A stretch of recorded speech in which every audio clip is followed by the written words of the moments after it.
একটা কথা আছে না, মিস্ত্রি যদি ভালো না হয় তাহলে আপনার বাড়ির সর্বনাশ হয়ে গেছে।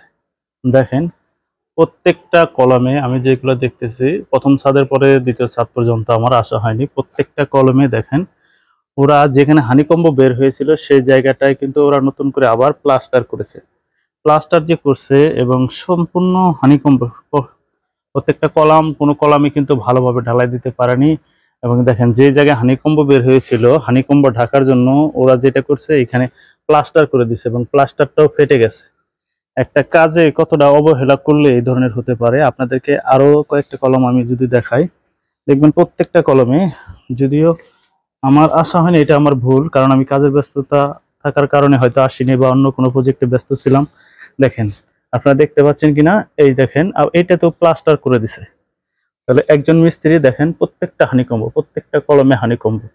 এই ধরনের মিস্ত্রি যদি আপনার প্রজেক্টে কাজ করে, দেখেন এই কলমটা দেখেন, আপনি একটু খেয়াল করলে দেখতে পারবেন প্রত্যেকটাই কিন্তু হানিকম্ব বেরোইছে এবং কলমের যে শেপ, কলমের শেপটা পর্যন্ত ঠিক নাই এবং যা ইচ্ছা তাই ঢালাই হয়েছে। কলমে আপনাদেরকে দেখায়, এই দেখেন পুরা কলমটাই, উপরের নিচের পোর্শনটা যদিও একটু ভালোভাবে ঢালাই হয়েছিল, যখন দ্বিতীয় লিফটে ঢালাই দিছে তখন ঢালাইয়ের কোনো কোয়ালিটি নাই, কোয়ান্টিটি কিছুই নাই, মানে সবচেয়ে বাজে কোয়ালিটি ঢালাই হয়েছে।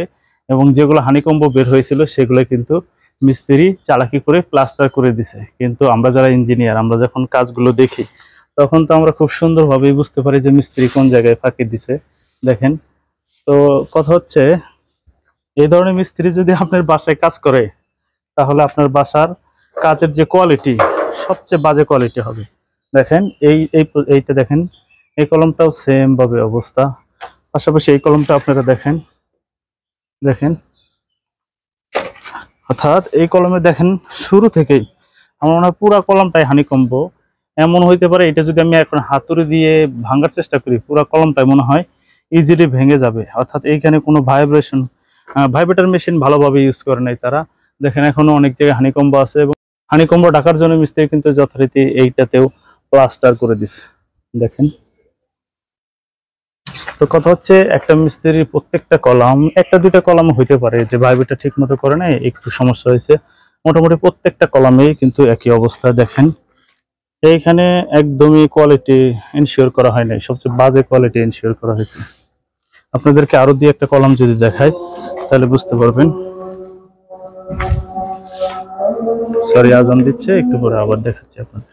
আমার এই ভিডিওটা যারা শেষ পর্যন্ত দেখছেন, আশা করি আপনারা যারা বাড়ি নির্মাণ করবেন মিস্ত্রি নির্বাচনের ক্ষেত্রে খুবই সতর্ক হবেন। কারণ দেখবেন যেসব মিস্ত্রি আসলে কাজ করেছে বা ভালো কাজ করে, আশেপাশে একটু খোঁজ নেবেন। খোঁজ নেওয়ার পরে আপনি দেখবেন যে আসলে ভালো কাজ করে কিনা।